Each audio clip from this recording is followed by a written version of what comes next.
This week on The Droids, we talk about what is the biggest week in Star Wars history until December. Really, this is everything happening next week, all coming up, all the new shows, the new games. We're going to get into all of it. And, of course, we're going to talk a little bit more about The Mandalorian. And maybe Anthony Daniels got some comments out there throwing some shade. We'll get into all of it this week on The Droids.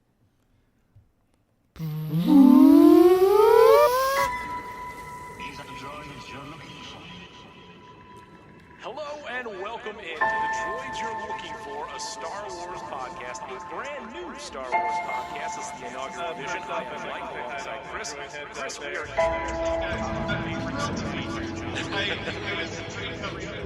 I know this is episode 3. I was of that. That's why I got discussion. Right? This was probably the night that I wasn't going to Star Wars when my first viewing was a little one. And like, I think that after this movie, I think that like I was upset before I knew it, so I went out and saw it. You have no idea what you're looking for. You have no idea what you're looking for. You have no idea what you're looking for. You have no idea what you're looking for. You have no idea what you're looking for. This is bad. You have no idea what you're looking for. Recap what they wrote. Welcome back to The Droids You're Looking For, a Star Wars podcast. Alongside Ryan and Chris, I am Mike, and beyond excited for what is fast approaching, on the verge, what we have in just under a week's time. So much to be thankful and excited for. We're not at Thanksgiving yet, but I'm already talking about what I'm thankful for. Disney Plus, The Mandalorian, and of course, Jedi Fallen Order. I'm more excited about The Mandalorian, but what a week to have those two things happening within a 3-day span. I can't Honestly, contain I myself. thought you were talking about the live-action Lady and the Tramp movie. No, I'm actually really getting into that Christmas movie with, let's see, Anna Last Kendrick. Christmas? Yeah. Oh, no. No, Anna Kendrick. I'm talking about the one on Disney on Disney Plus, Plus, my which friend. I made And the Bill prediction. Hader. I thought Yes. that David Letterman plays Santa Claus in it, but I could be wrong. No, I think that's I think you're true. right. I think this was a movie meant for theaters, and then they said, you know what? It's just not going to be a draw. Let's put it on Disney Plus. But yet they still held on to Anna Kendrick, Bill Hader, and somehow David Letterman. So, You know, Dave's been hanging out in the woods for a while. He does his Netflix show. Now he's on Disney Plus. did a cameo Sorry, on I the Between Two Ferns movie. I'm sorry. I've successfully derailed us already. Mike, it's a big week next week. Let's talk about it. Well, I think we derailed ourselves last week on the pod without the two of you, Chris and Ryan. Somehow, we did not stay focused. We got into tangents, talked a little bit outside of the norm, but back to what we will be talking about for the foreseeable future. Not only do we have the new episode, 2 new episodes. We have 2 episodes of The Mandalorian. Tuesday the 12th, episode 1, and then the 15th, the second episode of The Mandalorian, before every episode following that comes out on Fridays. We have... This is news to me. That's exciting. I honestly didn't know that was that we're getting 2 episodes next week. Oh, I don't know how you make a choice, though, Ryan. Do you watch the second episode, or do you play Jedi Fallen Order? I guess you could do both in a day. I mean, you do all 3. Yes. Yeah, it is a tough one. Man, they really are stacking it. I've been waiting all this time for Star Wars stuff, and now they're giving us 2 in one day. It's like folding pizza in half. Well, and if you think about it, you could also go back to all the Clone Wars. You could watch Rebels. Honestly, that is one of the things I'm most excited about, because Clone Wars hasn't been available on Netflix since they kind of announced this deal. So I'm excited that I can jump into that. And I Rebels thought it still had been. I had watched a few, but I guess maybe it's been... I had watched a few when we were talking about it probably about a year and a half ago, but, time flies. But no, they haven't been up since they announced kind of the deal. And Rebels on, like, the Disney XD app hasn't been available in its entirety, so I've been waiting. So I'm really excited. I'm very excited to catch up with Clone Wars. I assume that Resistance will just transport over to that then, right? That's actually a really good question, Chris. I think so. I believe the Disney XD app is probably going to go away, but maybe not go away right away, and they'll have Resistance on both.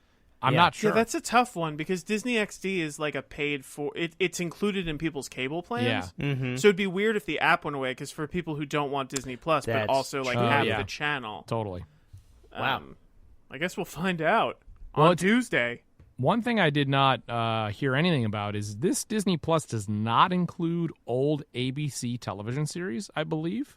So as much as there hasn't been anything Star Wars related content, you think of Disney and you think you're buying for a streaming service that is going to house this back catalog, but the back catalog really is Disney focused only. It is not ABC series. So if you were hoping to catch up on Two Guys, a Girl, and a Pizza Place, It's not happening. You're out of luck. you're out of luck. I do want to follow up. Speaking of sitcoms, Oh boy, here we go. Chris, you ready? since our 100th episode, I have watched nearly an entire season of Wings. Woohoo! Yes. It's on Netflix. Way to go. Man, it goes down easy. The episodes are like 18 minutes long. So I started on season 2 because sometimes sitcoms take a little while to get their footing. So I was like, I'll just start on season 2. They found it. Still, no Antonio Scarpacci. No, he's in season 1 because he's the waiter, where he is a waiter for Joe and Helen on their missed Valentine's Day date, where he's the Italian waiter, and then I think he becomes a regular relatively soon after that. I haven't seen him yet, which is a bummer. And maybe, Chris, you jump in season 3 because I know you're a Shaloub head. Big Shaloub nut. My question is, if he's a waiter early on, he's a different character, and then he comes back they as a essentially taxi driver. liked him so much as a waiter. Now, this is not actually an oral history story of Wings. I'm not sure that I've talked to the producers about this. Yeah. But he did so well as a waiter that they decided to make him a cab driver, and they just at one point said that he was no longer working at the restaurant and he was a cab driver. Is it the same character? Oh, yeah, totally. Wow. For sure. Yeah, without I a guess doubt. it makes sense because otherwise they'd have to just by eating at a restaurant every episode to introduce him. If you also have followed the path of Ryan and myself of rewatching Wings, let us know. droidspod@gmail.com. Excuse me, wingspod@gmail.com. Oh, there it is. Let us know about your Wings rewatch and tell us what we should pass on to our good friend, Mr. Thomas Hayden Church, and Tony Shaloub, as we let them know about our Wings rewatch, and we'll get them here on the pod. Well, you can obviously watch all that on Wings Plus, the new streaming service by Wings. Well, we will have plenty more Wings talk as all Wings report in on Disney Plus and Jedi Fallen Order. What else has really whet the appetite, though, for Jedi Fallen Order? I feel like we're going to talk a little bit more about Mandalorian. There was a new trailer that came out, new information about Ming-Na's character And in Nick Vanity Nolte. Fair, and Nick Nolte. But before we get to that, I feel like there's been maybe, there's excitement about Jedi Fallen Order, but I'm not as in tune with all of it because The Mandalorian has taken the majority of my attention. What has really gotten you both ready for this new game from EA Sports? Well, no, not EA Sports. It's in the game. It's in the game. Well, It's one Mike, of those tall Sega cartridges with the little yellow tab.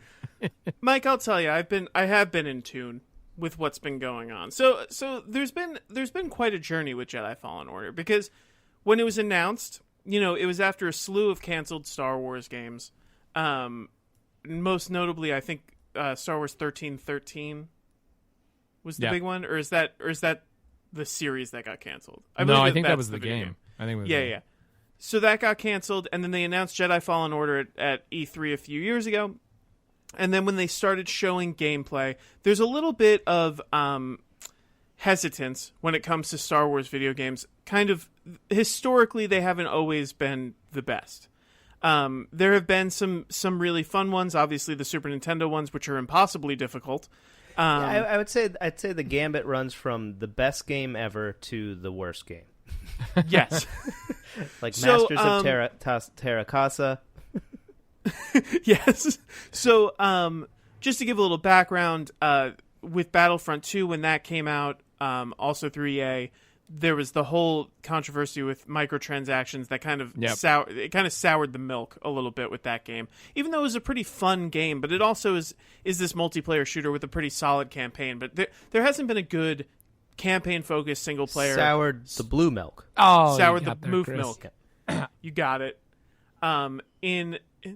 Chris, that's the last time you interrupt me. Have you ever heard the tale of Darth Plagueis? So it's been a long time coming for a really robust single player Star Wars game. The reactions to the first gameplay were kind of like lukewarm. People thought it looked kind of cool, but You're whatever. setting me up here. Lukewarm? Oh my god. They were kind of Skywalker Skywalker warm. But EA has been pushing this hard. They've been saying that there's no microtransactions, yada yada.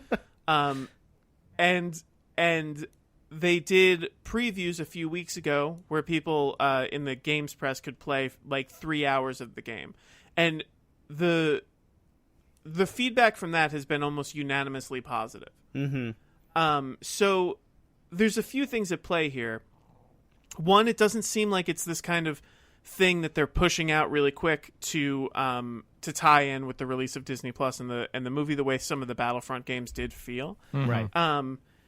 And also they've been noting a lot of their influences for the game, which the one that really gets people excited is that they've said Metroid Prime is kind of the biggest influence on it. But a lot of people who've played the game said that the combat is a lot more robust and intricate than someone might think, and that the RPG elements and the world kind of building elements and the openness of it, the freedom of the game is very surprising. So a game that I know Sam is not excited about at all. And I've been, I know I'm going to play it, but I've been kind of like waiting to see what would happen. I've now come to be very excited about. Yeah, I feel like there was some just missteps with that early demo during E3, but it did win a lot of like Best in Show awards during E3 regardless. I think the demo they showed was pretty like vanilla compared to what the game is, and I think maybe they were either hiding something or the game just simply wasn't at the state yet to be showing all the goods. But yeah, I'm super excited for it. I think it's got a cool story. The characters look cool.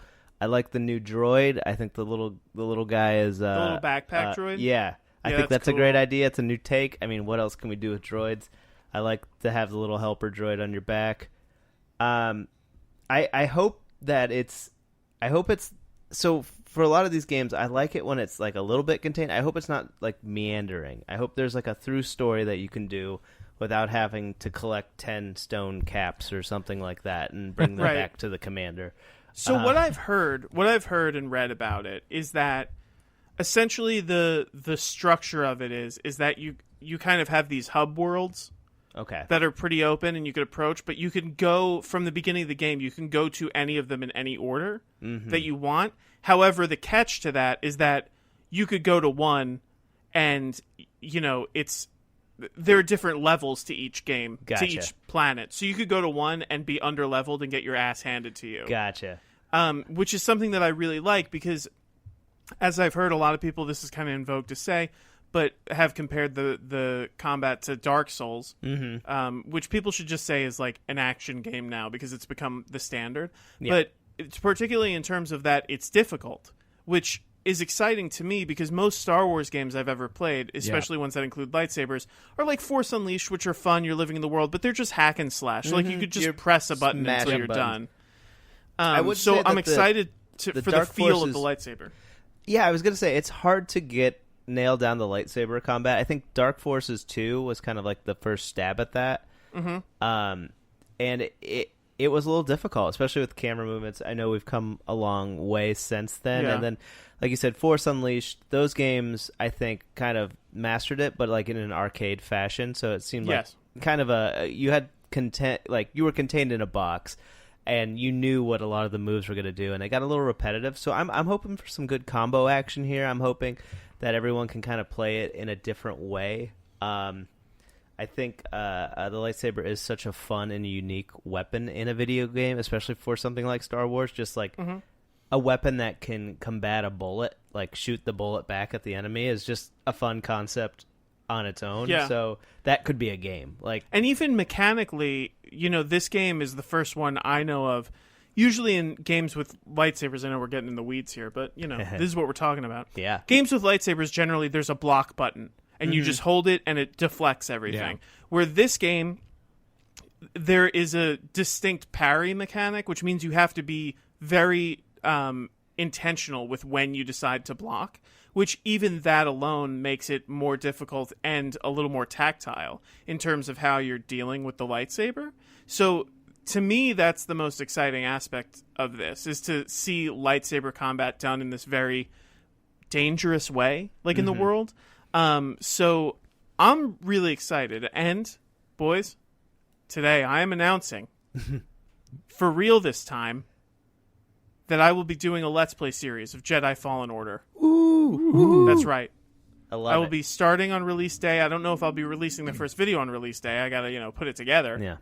But this will be happening on the I love Droids it. Pod YouTube channel, and That's great. we'll be linking And to what- it and doing the whole thing. What is that? That's youtube.com/droidspod. That's correct. Yeah, I'm super excited for it. That's going to be exciting to watch you play, Ryan, and get your premium commentary on this thing. Thank you, It's you, my dude. It's also exciting to see kind of this post episode 3 world, which we got a little bit in Rebels, and I think we'll get a little more enrichment. I hope they tie in. They did have like a direct tie-in with Battlefront 2 and The Last Jedi, which I thought was cool. So I'm hoping to get a little bit of that from this game. And Oh yeah, they added crate, right? That was like a big thing. Well, they also had some of the props, like the Luke's compass that he was like looking for, and that kind of Oh, stuff. you mean in the story? Yeah. Yeah. So I hope there's a little bit of tie in there because that's just cool to do, and I feel like a big theme of Jedi being hunted and lost is going to be prominent in the Rise of Skywalker. So I hope they can kind of continue that. I've got two things. It sounds like to me that this game has a lot more depth than the previous story mode in Battlefront. But if we got a sense, is this a 8-9 hour playthrough? Or are we talking 20 hours? Because the difference of Battlefront 2 felt like I finished it in less than a weekend. I think that was about 4 or 5 hours. Yeah. Well, Mike, if you get the premium package, it's $89.99. You'll get the 12-hour game. I'll take it. I don't know if they've definitively said how long it will be. I guess I just don't want to feel like I had a brief experience with it. I want to feel. Yeah, if I had to guess, based on what I've read, and I don't think anybody really truly knows yet, but if I had to guess, I'd say it's probably about a 20-hour game. Yeah, Okay. it feels to me that it's going to be in that kind of like Tomb Raider, the new Tomb Raider reboot world, where like those games, and also like that kind of game only has that type of shelf life. Like it's not really like a grinding aspect to it. Mm-hmm. I also I'm hoping for about 20 hours. I'd be happy with 15 to 20. I want to take this opportunity to announce my live stream of Jedi Fallen Order as well, except I won't be talking at all about the game. I'll just be watching Wings episodes and talking about the episodes while I play Jedi Fallen Order. The Fallen Order is a competing Let's Play series. Yeah. the Fallen Order is the order that Antonio Scarpacci misses when taking orders For his cab driving. for his role as the restaurant as the waiter. Oh, That's why he gets fired and has to become a cab driver. Well, November 15th, Jedi Fallen Order. Get it wherever games are sold or digital online. I'm very excited to see. Listen, we don't have to advertise for it. I think we do. I really think we do, especially if we want people watching your Let's Play series. Or do they That's want to true. send us the game? That would be cool, right? Wouldn't that be neat? You know what? Yeah, This it'd be is really where great to get a code, as they say in the games world. we would love to take a moment here to recognize our sponsor, EA. EA has done everything they could possibly do to make gaming exciting for all. And of course, Also, that's famously, EA, famously one of the worst companies in America to work for. and also, just so we're clear, we're referring to EA, my company, which stands for Eat Anything. What I just said is true. EA is consistently voted one of the worst companies to work for. Didn't they have problems with this particular game, or was it? Dude, it is all over the place. It's all of them. But I thought, what Yeah, was when the news? There was kind of an expose that came out. What game was it that they It were was focused Anthem, on? Okay, oh, that's right. about Crunch and how it was a disaster. Well, So enjoy the yeah. fruits of many people's unrecognized labor. Right? yeah, we got to stop Crunch in the games world. But people worked hard. I assume they would want us to play the game they worked hard on. But man, they got to stop that Crunch thing. Yeah. And that's where that's what I'm saying, boys. Crunch is also an element of my company, Eat Anything. Well, as the appetizer to Jedi Fallen Order, and really it's the main course, but it just comes before Jedi Fallen Order. Episode 1 of The Mandalorian. Next Tuesday, we saw another trailer that had a little bit more to it, a little bit more Nick Nolte as an Ugnaught, saying that he'd never met a Mandalorian before. He'd only read the stories. I still want to see him out there recruiting basketball players from the Star Wars universe. That's my Nick Nolte. But I thought it was a pretty. I liked the additional spot. I liked seeing more of the action. I like seeing Ming-Na's character at the end, whose name is Fennec Shand. Seems like, once again, she's described as every other character on this series. Between the light and between the dark, we don't really know. Who are they? Are they actually good, bad? Woo, we'll see. Right. We judge them by their actions. But I think... You know, in the world of The Mandalorian, there's really no good guys and bad guys. when it's a lawless post-Empire world. Yeah. All right. Anything this might be goes. the 9th time I've asked this on the podcast. When does it take place? Chris, I'm glad you would show your true colors, because I'm also curious. I believe it's after episode 6, right? That's what 6 I and thought. 7? It is. I feel like we've mentioned that a bunch on the pod. We do. That's Listen, why I prefaced it. I Mike, mean, you've I got turned 32 games this starting. month. My brain's turning to mush. You've got Fallen Order starting after 3, and then you've got this show starting after 6, but 3's came after episode 6. Oh boy, it's really going to mess with your mind to play that game Yeah. and watch an episode in the same day. Yeah, right? Not for nothing. People keep talking about how The Mandalorian reminds them of the original trilogy, so it's easy to think of it as going between 3 and 4, because Yeah. It's not That's when even a Rogue One trilogy. came How out. does what episode of the show I was kidding.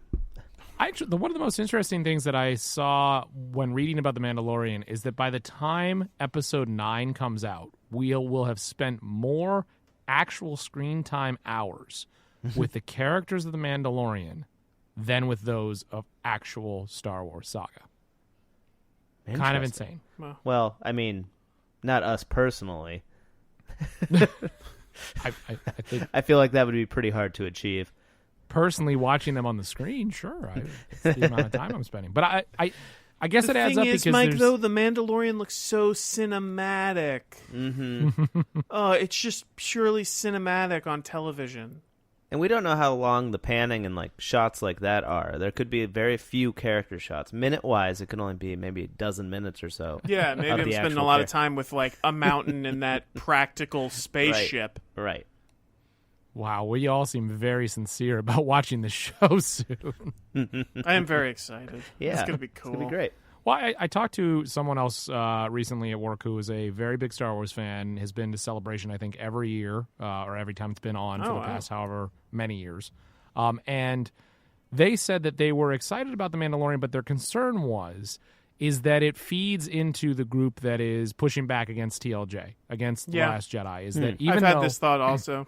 and I'm actually I can live in both worlds. I want to see Star Wars move forward, but that doesn't mean I don't think there are still great stories within other parts of the timeline, even though as we take the saga and we take the films into a larger world, I think that there can be an interesting individual story to be told with a character like this. So I'm excited for both, but I get that if this is just fueling the fire of like, oh, see, this is an action badass Mandalorian. Yeah. This is the way it Yeah. should be. What's up with this? Bringing in more diversity. I don't want that. Show me someone that I can't even tell who they are. I feel that's such a minority of the fan voice, though, that I don't pay attention to that thought I at do. all. I don't like the part of the conversation that implies that when something reminds people or feels like the original trilogy, that is the default for like good. Yeah. Right. You know what I mean? Where it's Yeah. like, I'm happy. I love Star Wars. I'll spend time in any part of like any time period in the universe. I'm happy to do that. Mm-hmm. But it's weird when people are like, "The Mandalorian is a return to Oh, like, yeah, the original trilogy." I And mean, it's like, we're just enlightened. We can enjoy the new and the old. I mean, I people have had the same issue with the prequels. It is just a thing of Star Wars fandom. But that also, is- it's like weird because people complain. Like Yeah. those same people don't like the new movies. The Force Awakens is the same movie. right. And even You know what I the- mean? Like it's Even and I the love last it. even the Last Jedi to a very strong degree is also the same as Empire. Like it follows the same cadence. Yeah, in as much as like and like the thing I'll elaborate on there is that in as much as it follows like the dramatic structure of like first, second, third act kind of things and Yeah, where the I mean- characters are. I mean, instead of they follow a lot of the same beats though. Yes, and like when people were complaining about The Last Jedi and people were drawing the parallels where people, do you remember that when people were printing like old reviews of Empire where they were like, the characters don't go anywhere, and Right. and and it was like the same as what people are complaining about with it's The Last Jedi. It's ridiculous. We're just enlightened, and it's okay. Opinions Listen, can be wrong. We're just love over here, man. We're putting love out into the galaxy. The more they feed us Star Wars, the more we'll eat it, and the more we'll love it. I do have We'll to EA when it comes to Star Wars. I do have to say though, like with Rogue One and seeing the production design of that, I was really excited to see production design that didn't necessarily mean I'm like, oh, go back to this. But when you're setting a film in the time period that they did, it was great to be like, wow, they really got it right. And that was fun to see. And this, again, feels so much like they took, I can't remember if they're using the same production designer, but I think they might be planning to for Cassian Andor. But the fact that this looks this way in terms of the sets, in terms of the costumes, we haven't seen more than just a few shots from the trailer. That excites me because I just love the way this world looks, and I'm happy to be in it more. Of course, I love cool. the texture. I love the texture of it. I mean, it is like genre defining too. It's this used universe that George Lucas created for Star Wars. So it is, and it's also like a vision. It's kind of funny because it's like a vision that came out of necessity as well. Like they had to be creative with time and budget of how to make this world look like this. So it is something that's like really unique and specific to Star Wars. So like, yeah, if we're playing back in that, that's great. Yeah, I love the texture of the world. I love seeing any story told in that. I just think it's strange when people say, like, it's just like the original trilogy, which is a lot of, when they showed the Mandalorian first episode to, like, select press, it was a lot of what people were saying. And what's strange about that is, and this isn't a complaint on my part, but from what I've seen of the Mandalorian, like the trailers and stuff, it looks, for one thing, wildly more violent than any of the original Star Wars were, which, again, I don't have an issue with. But it's strange, and there is this interesting thing where it's like when you see something as a kid, it feels more heightened, so it may be that they're trying to meet the intensity for the fan base that are older now. It is. You know, it where is. it's like It at does 30, have a it TV takes 14 more rating. Yeah, but like at 30, it takes, or 40 or 50, whatever, it takes more to feel that intensity than when you were 10. Like Star Wars felt dangerous when you were that old. Yeah. So, I mean, so and there's an interesting thing about that, you know? And there's something there. No, there definitely is, and I mean, and that's just there's just a general with like what you call like premium television. It's like some of the earmarks of that kind of stuff is highly violent, highly adult in nature, and like they swear a lot. So it's like so there has been this kind of Which you hate. Which I hate the swears, but there is just this kind of synonym with like high quality television. That means they have to add all these kind of graphic elements into it. Yeah. So I can imagine they have some push and pull from that respect. But it's which like, again, I'm fine with. It's just like an interesting observation. I think there. Pan down. The Mandalorian's head rolls. How did it get there? But I'm stoked. I just found out there's 2 episodes. What a PSA! That's pretty amazing.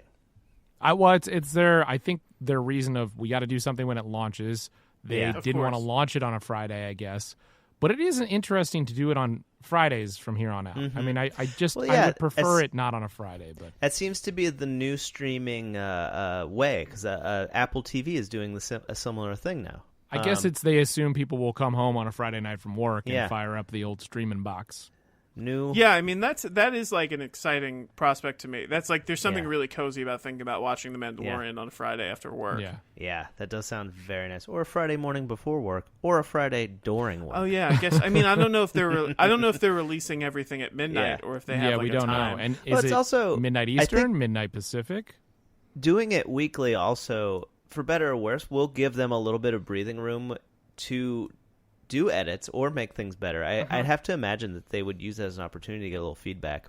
Here's the thing. I think that, obviously, it's interesting how quickly we're already moving back to the week-by-week release. Yeah. After, like, binge watching was such a huge thing, and that was the thing for a while. I think that a lot of networks, streaming services, distribution, whatever, realize that you can, if your show has a certain kind of zeitgeisty element, you can generate a lot of more buzz than when it is streaming. Oh, yeah. Because when you have a streaming show that you binge, you get a weekend out of it. Yep. Exactly. And Yeah, then you get it's like, look at Westworld. That show, I'm sorry, like I've never enjoyed that show.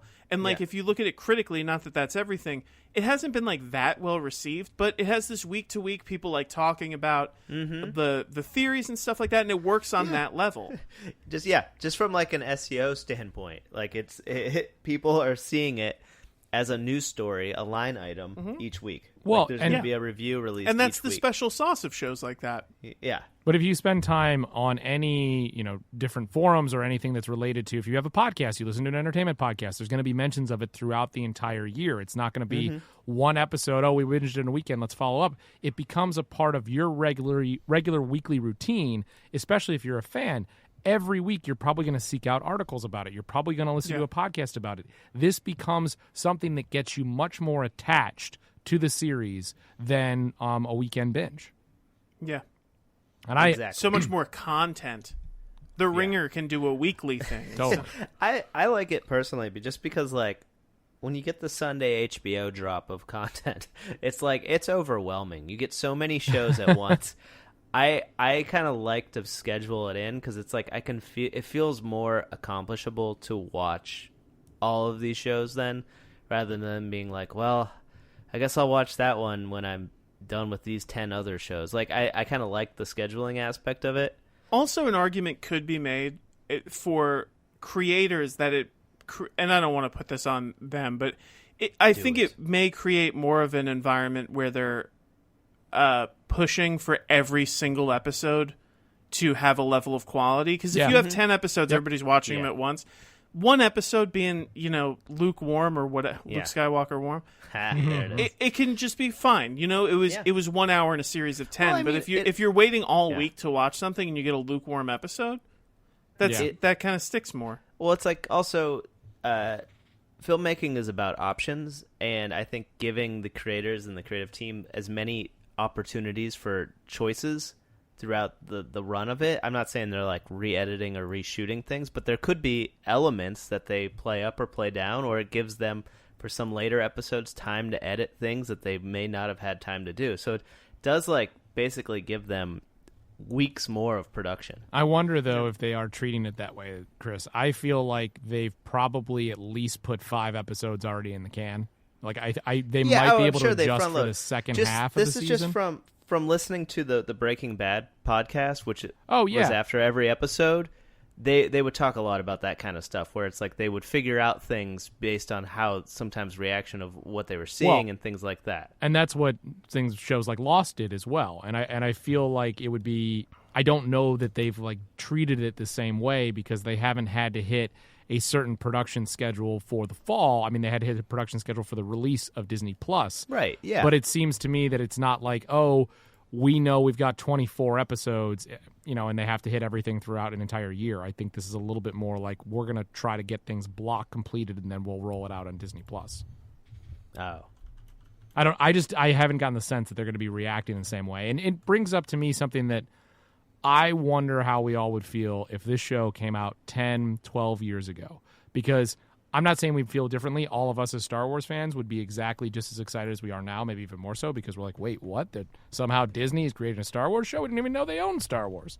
But I think that the thing that would really be interesting to me is that now we no longer have the monoculture, as everybody has described it. Without this being on network TV, it's a lot less likely that people are going to stumble on it. You're not going to go to the water cooler the next day and everybody at the office is going to be like, oh, yeah, I checked out The Mandalorian. I'm not a Star Wars fan, but I wanted to take a look. This is going to be something that even though it's selling Disney Plus, we're not going to have this collective response. And I guess I'm a little sad to be missing out on that, feeling like everybody had the reaction to what they were watching on TV that week, and this was one of the big things, so most people would take a look. That's not going to be the case because not only is it not on network TV, but you also have to pay for a new service. Well, thank God we had Wings, Yeah, you're right. We had that era. It's a different era now. Ryan, I was trying to put something out there about my real sadness of not having this collective cultural experience anymore, but fine. You know what? And I was being serious about the Wings thing, so there that is. I was bearing my soul. I agree with you. there is something to that where it's like it's not going to be this universal thing. Yeah, it's not as acceptable, but I feel like Disney Plus will soon just become TV.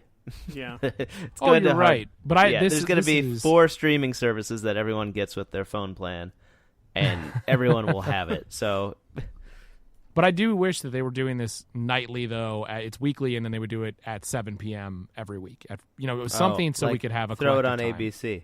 Well, not necessarily on ABC. I just want it to drop at the same time so that everybody I would would be like reacting. that too. Instead, I'm hoping that it drops at like 8 p.m. That would be great. Oh, I see what you're saying. I get home from work. Yep. I have some dinner. We sit down. We watch The Mandalorian. I get to see immediate reactions in my Twitter feed afterwards and what people are saying. I have fun with that. I usually enjoy that more than the rest of Twitter. Yes. And I do. Well, here's hoping. The way that you both were talking about the way that television is structured and has been structured and not wasting episodes that you do in a binge just made me think about what a lot of people are watching right now. And I don't want to get too deep into it because I know that I'm not totally caught up and maybe not everybody on the podcast has watched all the episodes as well. But please give Damon Lindelof a Star Wars TV series. I want to see it. Sure. Man. Because he just knows how to make quality television from minute 1 to the end. Like there's nothing in that is wasted. It is such quality and thought out and beautiful television. He makes singular television. He's one of the best there is. Give him a Star Wars show. Give it You to heard him. it here. Yeah. Well, we're not into the show just quite yet, but as we talk about everything for next week, certainly we will be back to talk about The Mandalorian. We'll have an episode post episode 1 of The Mandalorian. Then we will have some other content as well as we continue to talk about the new episodes as they come out. Look for some new features. Of course, we'll have the Let's Play from Ryan as he's going to be playing through Jedi Fallen Order. We'll have more episodes after that. But this is really the beginning of what is the full upheaval of what we have known as Star Wars. This is the new Star Wars series, but then we also get into the Rise of Skywalker. It's going to be a busy next 6 weeks, guys. We're going to have a lot of podcasts. Everybody out there listening, we'll have so much for you to digest and unpack and listen, and we want to hear from you. Rate and review us on iTunes, droidspot@gmail.com, droidspot on Twitter, and, of course, on Instagram, the Droids Podcast on Facebook. This is so exciting. I just cannot... Let's take a moment to just recognize that everything is about to change. We're finally getting the live-action Star Wars series. Yep. It's like, I mean, it's weird because we've been in the midst of the new era for a while, but it's so it's hard to overlook, but or it's easy to overlook. But think about, there have been rumors about this since time infinitum. Since the 90s, they've been talking about this.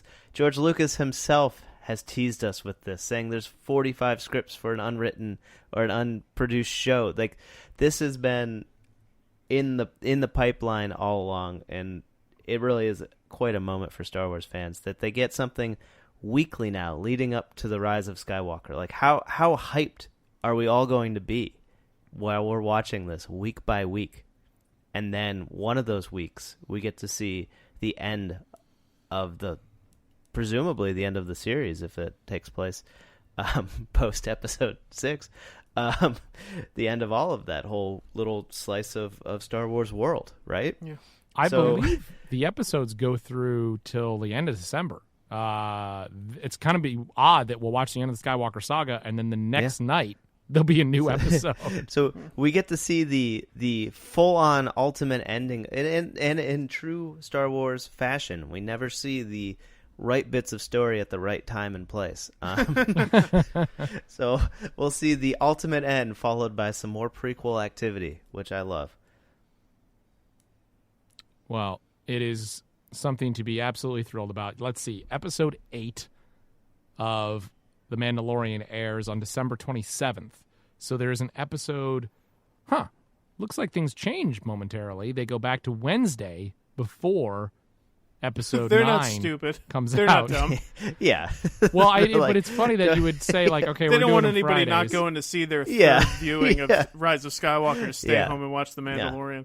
But so then they switch back to, I believe, Friday. Yeah, it's 11 days after that, or 9 days. Right there, that's part of that kind of narrative they could control by releasing it weekly, though. It's like they can react to the world around them, which is great. True.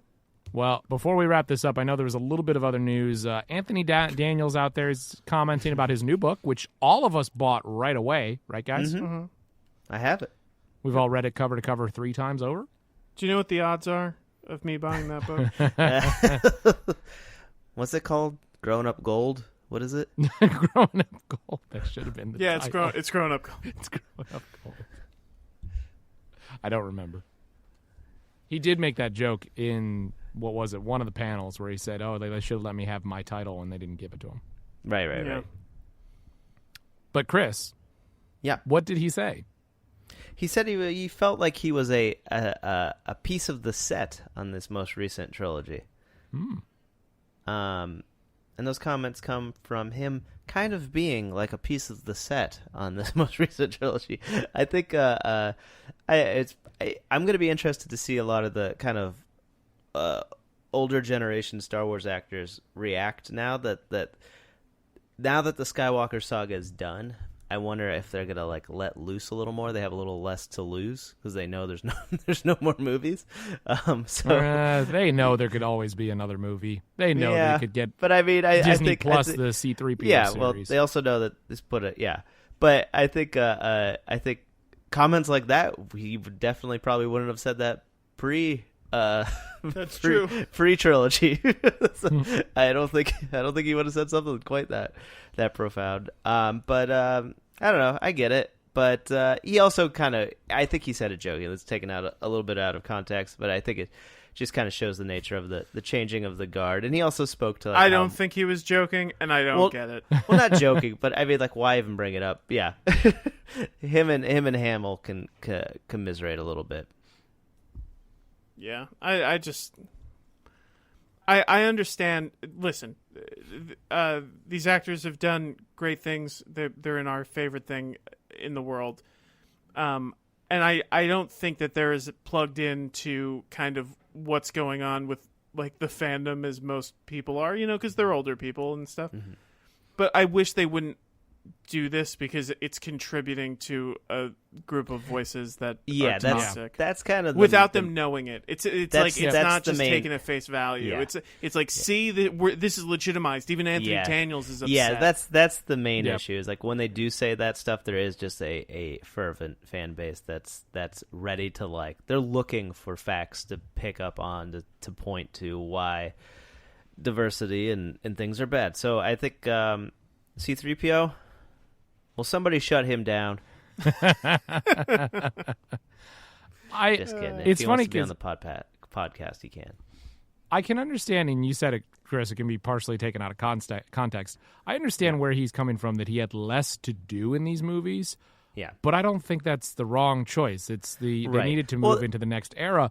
I like having the legacy droids still be a part of it, but he didn't need to be more prominent. And the thing I'll give forgiveness to him, and clearly he's got quite an ego as it is, but everybody has an ego, and everybody wants their story, their character story that they have identified in the ways that they've had to be able to bring those characters to life.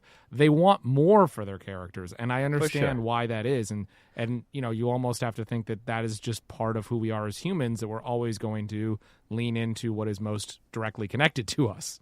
Yeah. And he did go on to say that he was very pleased with the way everything ended with this final trilogy. So it's not like he's not. Again, it's that weird thing where Hamill's had a very similar kind of concept where it was just like, I disagreed with all of it, but I loved it. It's great. So whatever that means. Chris, do you think that C-3PO goes down with the Falcon? See, in part 2.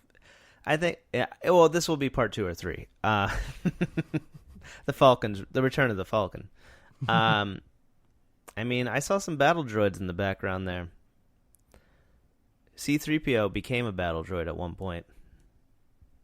He did. Maybe the darkest Star Wars side story. God. The Emperor is living in C-3PO. That's what. There it is. There's my. There it is. That's it. Yeah. All along. I really have always enjoyed the fact that droids technically could never die. That even if a droid is destroyed, they could somehow be pieced back together and brought back. It's a nice dream. It is a nice dream. Yeah. I guess I should try to talk to what the droids that did go into the fire pit that C-3PO was saved from in Return of the Jedi. Yeah. Or no, was it Empire? It was Empire in Cloud City.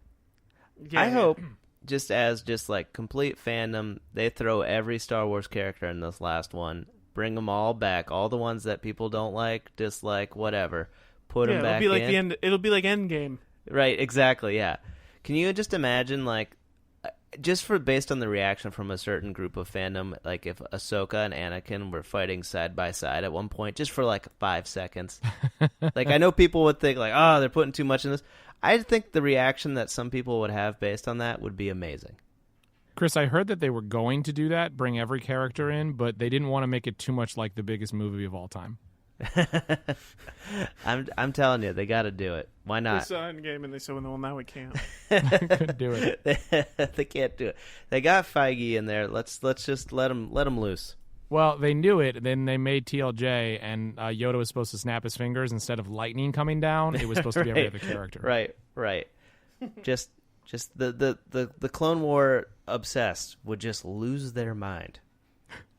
Well, that is going to do it for this edition of the show. We will say enjoy your first viewing of the first ever Star Wars live-action TV series, because you will not hear from us until we have all seen that episode, and you have likely seen that episode. So take a breath, take a moment, and enjoy. I wonder how we even kick this off. Are we getting a scroll? Have we even talked about it? Are we going to have a momentary scroll? Or are we going to have Solo-esque where there's a couple of sentences that come up to set the world for us? Or do we dive straight into action? I think like a dive in. I think we're going to get cold open. Horn blast, just like in Rogue One? Yeah.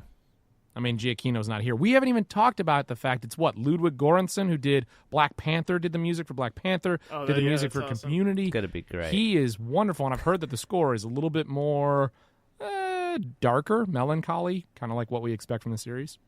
Yeah. Well, we'll be able to break it down soon, Mike.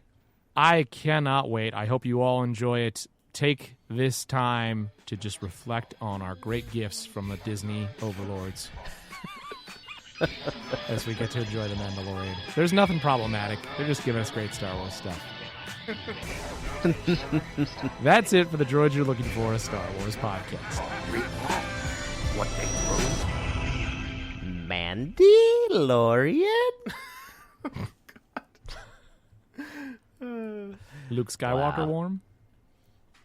Luke Skywalker warm. Well, that was great.